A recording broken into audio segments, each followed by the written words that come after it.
magandang umaga, tanghali, gabi sa inyong lahat mga kaibigan at mga kababayan ko kung saan man kayong sulok ng daigdig. Ito naman po si Kaador, dito lamang po sa Pilipinas Online Radio UK.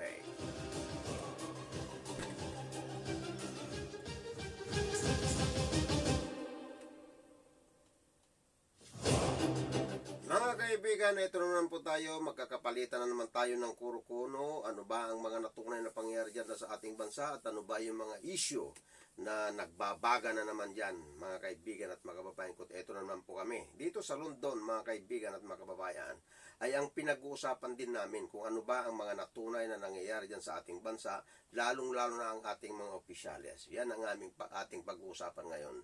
Mga kaibigan, alam po ninyo, meron tayong mga kagrupo dito, mga kaibigan natin, na talaga naman sila hindi nakakatulog din dahil dun sa pag-aalala sa ating bansa.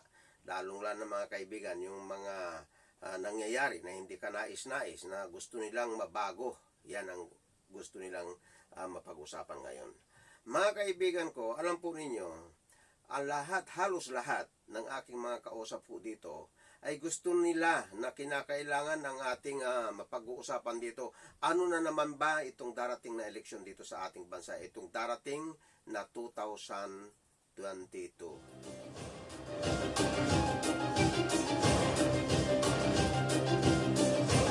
Mga kaibigan, ito napakasakit man na isipin na kung bakit ito na naman, talaga naman na ito ang talaga namang sumasakit ang kalooban ng ating mahalos mga kababayan natin. Lahat yan na nakakaalam kung ano na ba ang mga tunay na nangyayari dyan sa ating bansa, lalong-lalo na dito sa eleksyon.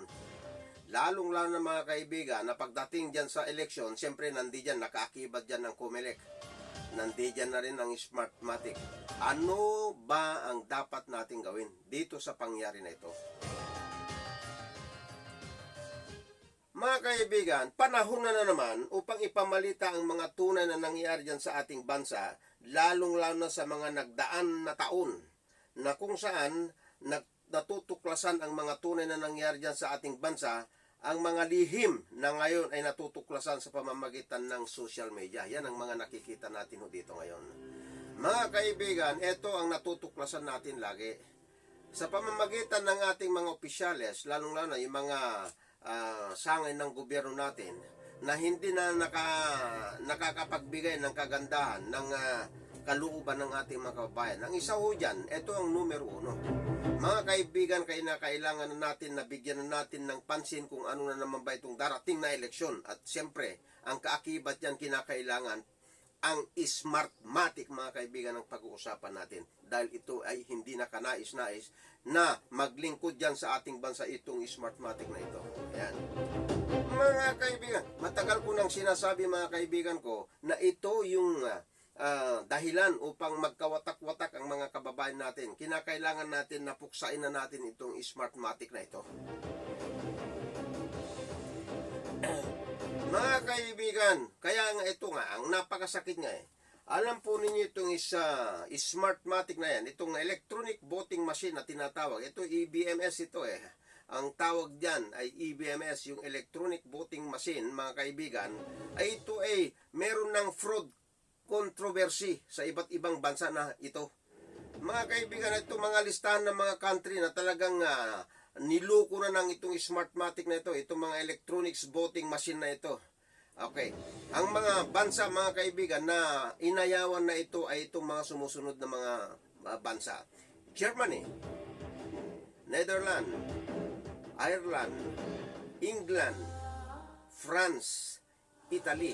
Kung saan yung mga magigiting na bansa, inayawan nila ito sapagkat may kakayanan itong Smartmatic na ito na talaga namang dayain niya ang machine na ito.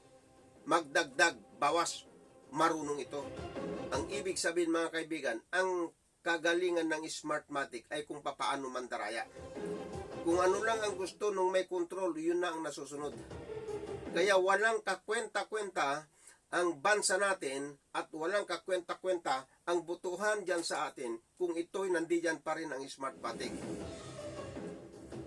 Mga kaibigan, ito yung masasakit na nangyayari dyan sa ating bansa, na kung bakit pinapahintulutan pa itong mga ganito na pangyayari.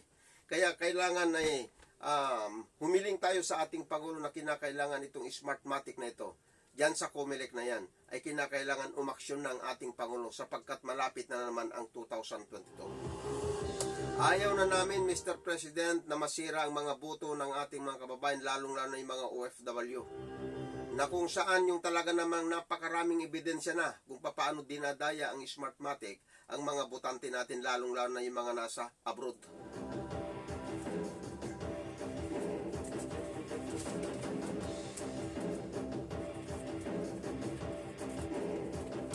Alam po ninyo, sinasaliksik ko kung ano yung mga gusto ng ating mga kababayan. Talaga naman, ang pwede pa, Ator, sabi nila, pwede bang pag-usapan na lang itong Smartmatic na mawawala? Mga kaibigan ko, ay talaga naman ito ay alam naman na ninyo, kitang-kita ang mga ebidensya kung paano nanluloko itong Smartmatic na ito. Mga kaibigan, meron hong ini-introduce dito, kinakailangan natin, isipin natin kung sino ba itong tao na ito. Ito, napakaganda ang kanyang layunin sa ating bansa. Gusto niyang mapabuti ang butuhan dyan sa ating bansa. Gusto niyang pantay-pantay. Gusto niya yung walang lukuhan dyan sa ating bansa kung paano ang butuhan natin dito. Ito mga kaibigan, ang nakapuna dito at kung sino yung mga nakatuklas ang lihim ng Smartmatic ito, walang iba mga kaibigan, kundi ito si Atty. Glenn Chong. Makita ho ninyo, itong tao na ito, itong napakagandang kalooban na ito ay talaga namang ginago itong mga Smartmatic na yan. Biro ninyo, may mga nagsabi ho na mga taga-ibang bansa, lalong-lalo na dyan sa Hong Kong, pagka sinabing ang ibinuto ay Glenn Chong, paglabas sa bilangan ng Smartmatic, iba na ang pangalan. Ganyan, kaya tayo, umaksyon na tayo dito mga kaibigan at mga kababayan, kung kinakailangan labanan na ho natin itong Smartmatic sapagkat hindi na ho kanais-nais ho ito. Napakasakit, walang kakwenta-kwenta ang boto natin itong 2022 pagka hindi napalitan ho o kaya natanggal itong Smartmatic. Mga kaibigan, ito si Glenn Chong, talagang pinag-aralan na niya ito dahil ito, mga kaibigan, ay talaga namang na-experience na niya yung kung paano nila dinaya. Kaya ito naggagalaiti dyan. Kaya ako'y nagpapasalamat kay Atty. Glenn Chong at binuksan niya ang kaisipan ng ating kapwa natin Pilipino upang labanan itong ganitong klaseng mga pandaraya dyan sa ating bansa. Maraming salamat sa iyo, Atty. Glenn Chong. Oo. Binuksan mo ang kaisipan ko na kinakailangan tulungan kita, Atty. Nasa likod mo lamang ako. Mga kaibigan, sa totoo lamang, meron siyang gustong mangyari dyan sa butuhan natin, na ito yung gusto niyang pairalin sana diyan sa ating bansa. Mr. President, please lamang po, tulungan po ninyo itong isang taong nagmamalasakit sa ating kapwa nating Pilipino, ito si Atty. Glenn Chong, na kung saan ay gusto niyang magkaroon ng hybrid election diyan sa ating bansa. Kung gusto ninyong malaman kung ano yung mga sistema ng hybrid, yung full details yan, ay mapunta lang ho kayo kay Atty. Glenn Chong sa kanyang vlog o kaya dyan sa Facebook niya. Makikita na ho ninyo kung anong ibig sabihin ng hybrid election. Napakabuti ho ito talagang isinasampapawid niya kung ano yung dapat na gawin upang magkaroon ng pantay na kapangyarihan dyan sa ating bansa, lalong-lalo na dyan sa pagboboto. Pantay-pantay mga kaibigan ang kagustuhan itong si Atty. Glenn Chong. Gusto niyang hindi masayang yung inyong boto sapagkat maraming umiiyak dyan na ang kanilang boto ay hindi na ibibilang doon sa tamang binoto nila. Yun ang masakit. Ang hybrid election mga kaibigan, ito yung gustong pairalin ng ating napakabuting Atty. Glenn Chong na yan. Oo. Hindi nagwagi nung nakaraan sapagkat alam po ninyo mga kaibigan, may kaakibat yan na hindi naibigay yung wastos para sa kanya. Kahit pa natalo man o ano man yan, basta nasa tama na pagbilang na hindi yung dinaya lamang ang mga napakarami nating kandidato dyan sa ating bansa. Yan ang napakasakit mga kaibigan natin, mga kababayan ko.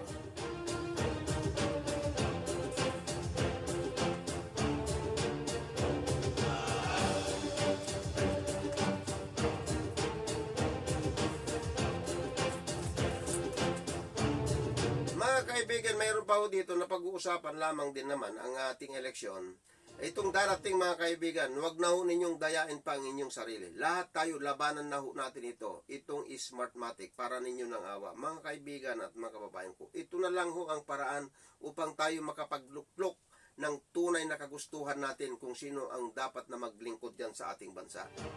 Marami nang nalalaman dyan ng iba nating mga kababayan dyan na ang Smartmatic talagang ginago niya ang mga kapwa nating Pilipino. Okay.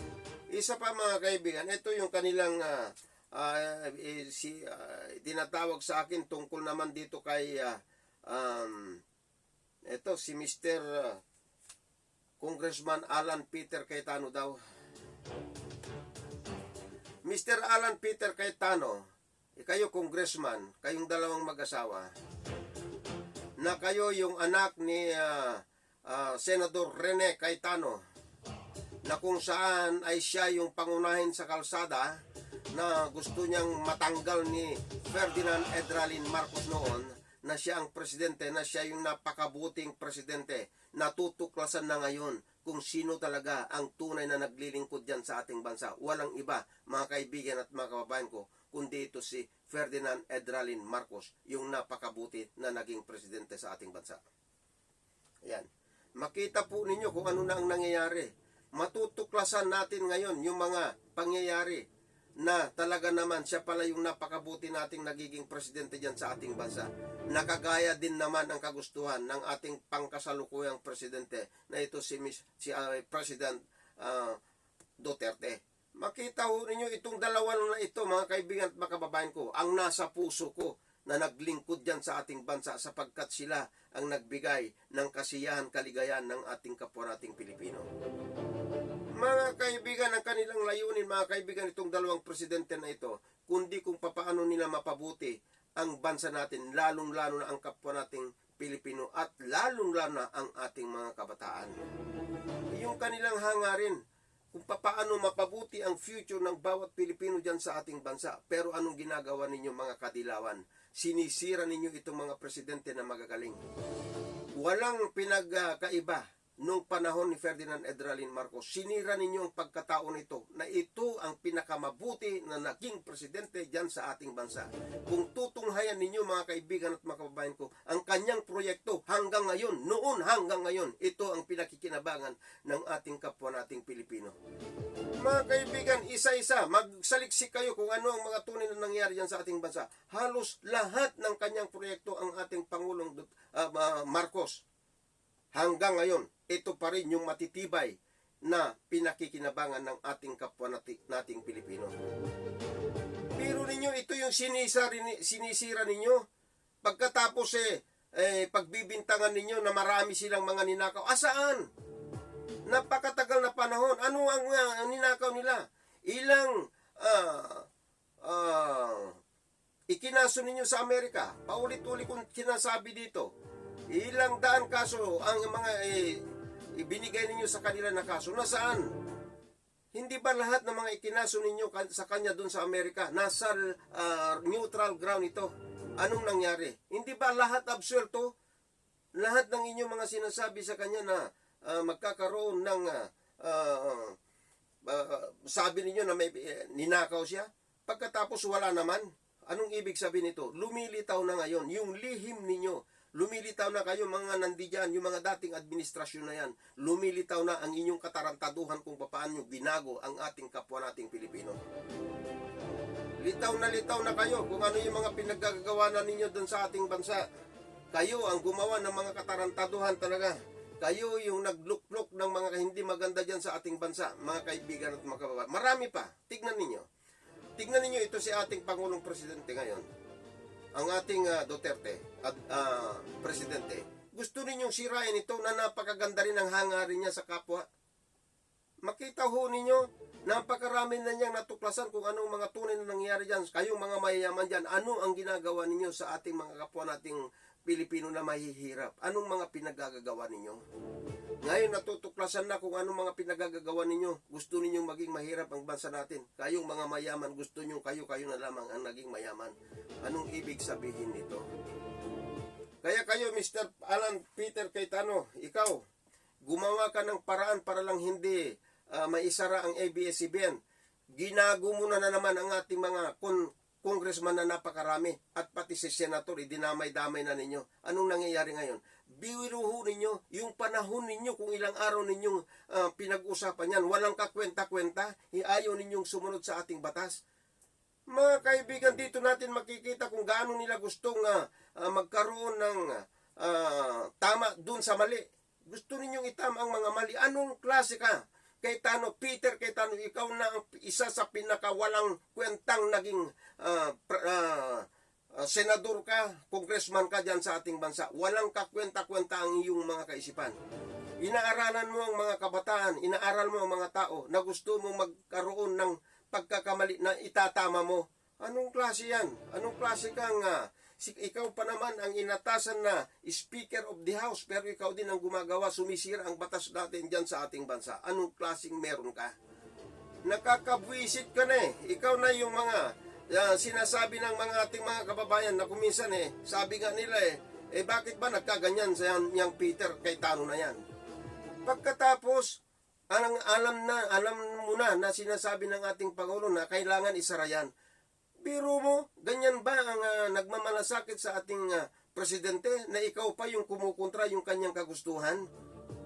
Mga kaibigan, alam na kaagad ang ating Pangulo dahil abogado yan Alam niya ang ating Pangulo na ito ay may talagang maisara dahil dun sa nakita niya nagpagkukulang ng ABS-CBN. Pagkatapos ikaw ang gagawa ng paraan para lang ma-open yung ABS-CBN na yan na wala sa tamang pagbubukas. Anong klase ka?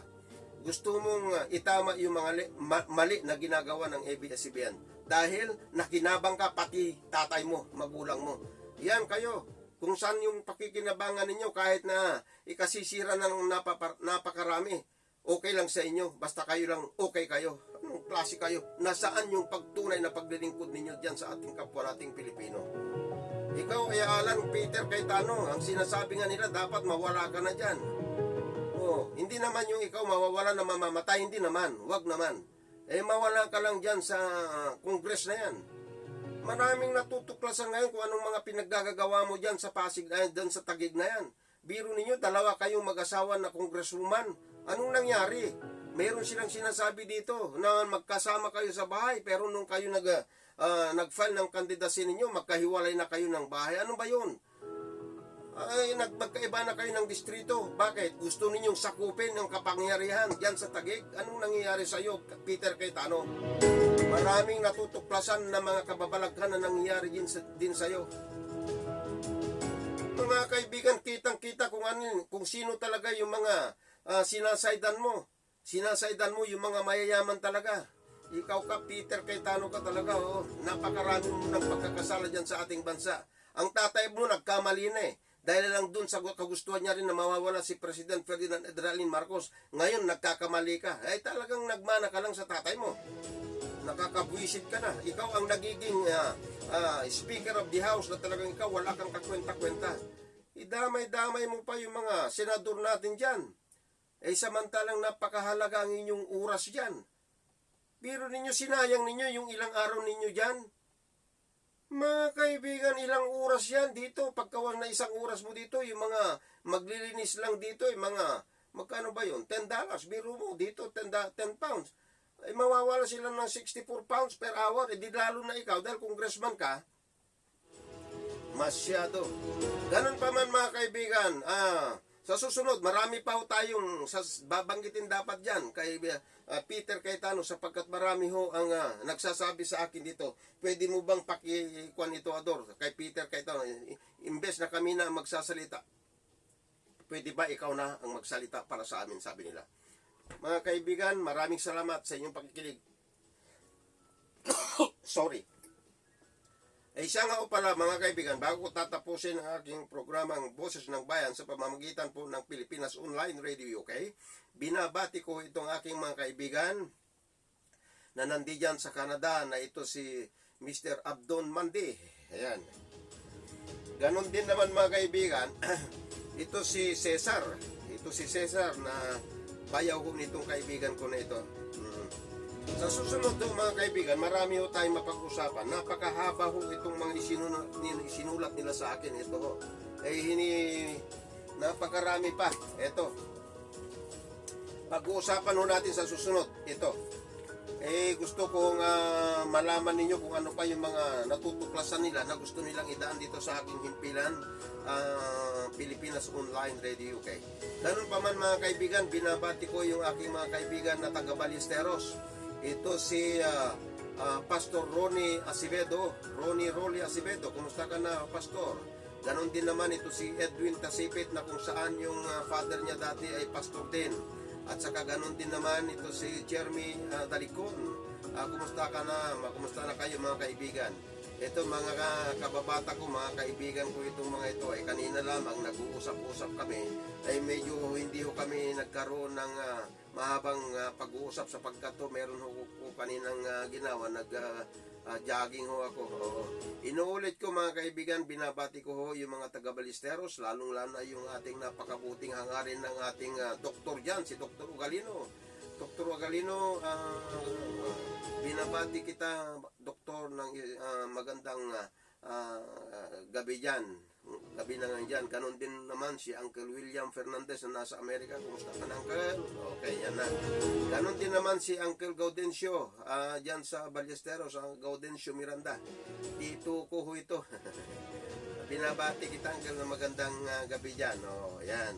Ganon din naman mga kaibigan at mga kababayan ko, itong aking kasama ho dito sa London, na ito si Janet Panaligan.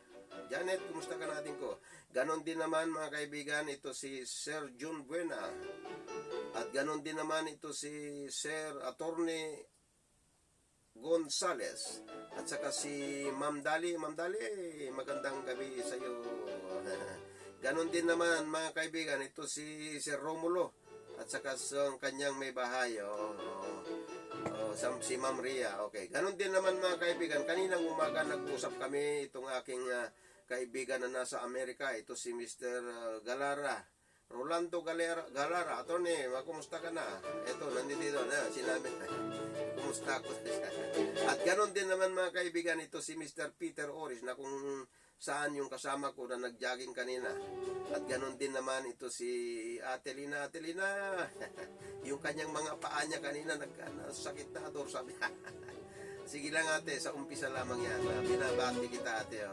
Ganon din naman mga kaibigan, binabati ko rin ito si Diday, yung kasama ko sa radio. Diday, kumusta ka na? At saka si Chita. Yan. Ganon pa man mga kaibigan, ito marami sana po akong babatiin pa dito. At siya nga pala, si Cleto Alvarez. Ito, ka-schoolmate ko ito. Ganon din naman mga kaibigan, lahat ng aking mga ka-schoolmate ng batch 74-75. Kumusta kayong lahat dyan? Namimiss ko na kayo, okay? Ganon pa man mga kaibigan, maraming salamat sa inyo, sa inyong pakikinig. Sa susunod po, ay tayo ay mag-usap-usap ulit tayo, at marami ho akong natutuklasan na naman ito na talagang ibinibigay nila sa akin na informasyon galing pa sa ating bansa. Marami ho tayong mapag-uusapan tungkol naman dun sa mga nangurap na bilyon-bilyon, at kinakailangan babanggitin ko daw din naman ho dito sa aking himpilan. Maraming salamat po sa inyo, at sa susunod po, mabuhay. God bless to all of us.